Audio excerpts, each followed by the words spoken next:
Assalamualaikum warahmatullahi wabarakatuh. Salam sehat dari Apotek Mal. Teman-teman, saya ingin memberikan gambaran kepada Anda. Ketika kemarin itu sebelumnya saya kan sudah menceritakan bagaimana saya memperjuangkan kehidupan agar tetap berjalan dalam hal membantu meringankan kerja orang tua, mencari kayu bakar ke dasar Ngaresano. Nah, sekarang saya ingin menggambarkan kepada Anda semua bahwa sebenarnya ke Bukit Tinggi, kota Bukit Tinggi itu sendiri tidaklah begitu luas. Kalau zaman saya dulu itu pembagian wilayah daripada Bukit Tinggi ini ada 5 jorong. Kalau sekarang kan istilahnya kelurahan. Oh dulu jorong. Ada 5 jorong. Aur Grigo Tigo Bale, Kota Selayan, Mandi Angin, Uki Api, Gugua Panjang. 5 jorong saja. 5 jorong itu artinya kalau diimplementasikan zaman sekarang itu 5 kelurahan. Itulah yang namanya Kota Bukit Tinggi sebenarnya. Jadi kalau orang mengatakan bahwa mereka asli Bukit Tinggi, maka wilayahnya itu hanya 5 jorong itu. Kalau dia masuk di dalam 5 jorong wilayah itu berarti dia memang pure Bukit Tinggi asli. Seperti saya contohnya, saya kampung saya itu berada di jorong Aur Dirigo Tigo Bale. Jorong Aur Dirigo Tigo Bale. Itu artinya saya asli Bukit Tinggi. Terkadang kan banyak teman-teman ini yang karena salah satu ikon Sumatera Barat itu Bukit Tinggi, untuk mengingatkan orang ketika mereka bertanya di mana sih kamu tinggal, saya tinggal di Bukit Tinggi, padahal di luar wilayah 5 jorong itu. Contoh, dia tinggal di daerah Sungai Puar atau daerah Baso, Kilatan Kamang. Itu bukanlah wilayah Bukit Tinggi yang sebenarnya. Itu termasuk wilayah daripada Kabupaten Agam. Kalau istilah berkelakarnya itu adalah Bukit Tinggi Coret. Artinya ketika Anda luar kota dari Bukit Tinggi, itu ada tulisan Bukit Tinggi terus dicoret. Berarti itulah batas kota daripada Bukit Tinggi itu sendiri. Nah, kembali berbicara mengenai wilayah, ya kan? Saya kan berada di titik jorong Aur Dirgo Tigo Bale. Artinya kurang lebih sekitar 500 meter, katakanlah 700 meter mencapai ikon Bukit Tinggi yang namanya Jam Gadang. Itulah radius daripada tempat di mana saya dilahirkan. Teman-teman mungkin bisa bayangkan ketika teman-teman pernah ke Bukit Tinggi, ya kurang lebih radiusnya itu 700 meter lah dari rumah saya udah sampai namanya Jam Gadang. Jadi begini, saya ingin menggambarkan kepada Anda bahwa sebenarnya ketika kita dalam proses perkembangan, kalau Anda udah bergembira berarti proses perkembangan anak itu banyak hal yang perlu kita warnai yang akan mempengaruhi pertumbuhan anak-anak itu ke depan. Kenapa saya bilang seperti itu? Seperti saya lah contohnya. Ketika saya usia SMP itu udah naik ke kelas 2, ya situasi seperti inilah. Situasi di mana kita dalam menjalankan ibadah puasa ini. Anggaplah sekarang ibadah puasa kita udah berjalan kurang lebih setengah atau 15 atau 14 hari, ya kan? Di usia dengan pendidikan kelas 2 SMP, hal yang kami tunggu-tunggu sebagai anak yatim adalah bantuan yang biasanya datang dari masjid, karena memang mungkin dari RT RW-nya udah melaporkan bahwa di sekitar ini ada berapa orang anak yatim, terus dilaporkan ke masjid raya yang cukup besar di Birugo, itu Masjid Jami Birugo. Dilaporkan ke masjid, maka kami sekeluarga ada 4 orang anak yatim. Nah, di pertengahan puasa ini hal yang sangat kami harapkan itu adalah bantuan daripada masjid. Apa bantuan masjid itu? Yang jelas itu dasar pakaian untuk lebaran. Kalau tanpa bantuan ini, alam kami mungkin tidak bisa menjalankan yang namanya lebaran bergembira. Nah, ini yang kami tunggu. Ketika udah dapat kupon, dinyatakan bahwa kami harus ke masjid, ini euforia yang luar biasa. Kami senang. Pergilah kami ke masjid, kemudian nunggu giliran dapatlah pembagian itu. Pembagian itu berupa dasar pakaian dan dasar celana, kemudian ada ditambah dengan uang. Saya maaf lupa berapa nilai nominalnya ya. Ketika kita udah pulang, sampaikan kepada ibu bahwa ini barang pemberian daripada apa nama masjid, segeralah kami mengatakannya ke tempat jahitan. Nah, tempat jahitan ini semasa almarhum masih hidup adalah teman akrab daripada almarhum. Jadi tidak ada alasan bagi tukang jahit ini untuk menolak, walaupun misalnya hanya hamin 10, tetap karena dia akan prioritaskan kami sebagai anak yatim. Teman-teman bisa bayangkan bagaimana suasana hati ketika memang kita hidup di bawah santunan orang lain. Bukan itu aja, mendekati lebaran, biasanya sekitar seminggu menjelang lebaran, itu ada beberapa dari tetangga yang juga memberikan bantuan berupa zakat fitrah.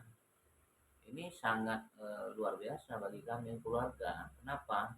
Dengan adanya rupiah seperti itu, kami bisa membeli makanan untuk merayakan lebaran. Bayangkan kalau seandainya bantuan itu tidak ada, mungkin bisa, tapi dalam skala yang sangat kecil. Mungkin beli dagingnya nggak bisa, beli ikannya nggak bisa. Tapi dengan adanya bantuan dari tetangga yang mengeluarkan atau memberikan zakat fitrah, alhamdulillah lebaran demi lebaran itu kami jalani. Jadi memang dinamika kehidupan kita sangat berbeda-beda. Tapi yang saya alami ini adalah kisah-kisah yang saya alami sendiri, kisah inspiratif. Yang ini saya sampaikan kepada teman-teman semua agar kita ini tidak pesimis dalam kehidupan. Di dalam perjalanan ketika saya masih SMP kelas 2 itu, saya memang merasakan lingkungan saya itu tidak begitu kondusif. Artinya dengan usia saya itu, saya termasuk keluarga yang tersisihkan oleh lingkungan. Kami tidak dianggap karena mungkin ya status tadi, tapi saya kadang-kadang merasa sering dibully sama kawan-kawan. Ketika kita udah berkumpul-kumpul, maka tanpa bantuan, tanpa masukan dari siapapun, saya pernah ngomong sama ibu saya, "Mak, gimana kalau seandainya saya mau belajar bela diri?" Waktu itu bela diri silat. Yang herannya saya, emak saya tidak mengatakan iya dan tidak mengatakan tidak. Emak cuma diam saja, kemudian saya lah yang menerjemahkan sendiri. Artinya apa? Kalau saya ikut kegiatan bela diri, katakanlah silat itu udah jelas menambah beban pengeluaran. Yang jelas saja beli pakaiannya, uang bulanannya. Tapi saya bilang sama mama, saya mau belajar silat, tapi uang jajan saya tabungkan untuk kebutuhan silat.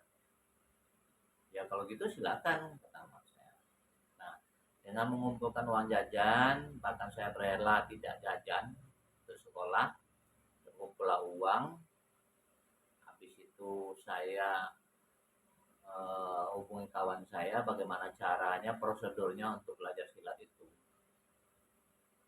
Alhamdulillah teman saya tunjukkan, beli pakaian ini segala macam, namanya silat kampung, teman-teman, bukan silat ipsi. Silat kampung itu kita berpasang-pasangan untuk pergi belajarnya. Kami waktu itu kalau tidak salah ada 3 pasang, berarti 6 orang. Nah, itu belajar silat kampung untuk Bukit Tinggi biasanya belajarnya malam hari setelah sholat isya. Jarak tempuh daripada rumah ke tempat perguruan silat atau tempat main silat itu kurang lebih sekitar setengah kilo lah. Itu kami jalanin tiap hari. Dalam seminggu 3 kali. Saya mulai belajar silat. Saya tidak memikirkan manfaat apa yang akan saya dapatkan ke depannya. Yang jelas, mempelajari silat bagi saya adalah untuk melindungi diri, baik untuk bela diri maupun untuk menambah kepercayaan diri saya supaya jangan sering-sering dibully orang. Itu teman-teman. Nah, bagaimana kelanjutannya? Kelanjutannya adalah ya saya main silat itu 3 kali seminggu. Setiap malam habis itu sholat isya saya udah pergi belajar silat. Alhamdulillah itu saya jalani kurang lebih 1,5 tahun teman-teman belajar silat. Sejak saya belajar silat itu saya mulai memiliki rasa percaya diri yang tinggi. Kemudian saya mulai merasa saya bisa melindungi keluarga saya baik dari ancaman nyata dari orang-orang yang sering membuli saya maupun untuk membela diri sendiri. Alhamdulillah saya memang kuasai, walaupun tidak mahir di dalam silat, tapi saya alhamdulillah kuasai bela diri silat itu. Sehingga ini salah satu yang membuat saya juga mulai diperhitungkan, artinya tidak sering lagi dibully, teman-teman. Nah, ini kelanjutan ceritanya. Ini adalah saya berikan info cerita seperti ini untuk menginspirasi teman-teman yang punya anak ataupun cucu. Kita bekali mereka ini dengan baik ilmu agama maupun ilmu yang sifatnya bela diri. Bukan silat aja yang namanya bela diri, teman-teman. Berenang. Saya ingin mengatakan kepada Anda semua bahwa berenang salah satu bela diri. Ini saya diajarin sama kakek berenang itu di kolam dekat rumah. Kalau istilahnya kalau kami dulu di Bukit Tinggi itu ada yang namanya tabe. Tabe itu tempat pemandian yang melatari halaman daripada masjid atau musala. Banyak dulu di Bukit Tinggi tempat saya tabe. Jadi ini atau kakek saya lah yang ngajarin saya berenang. Kakek saya bilang bahwa berenang adalah salah satu bela diri. Kenapa tidak?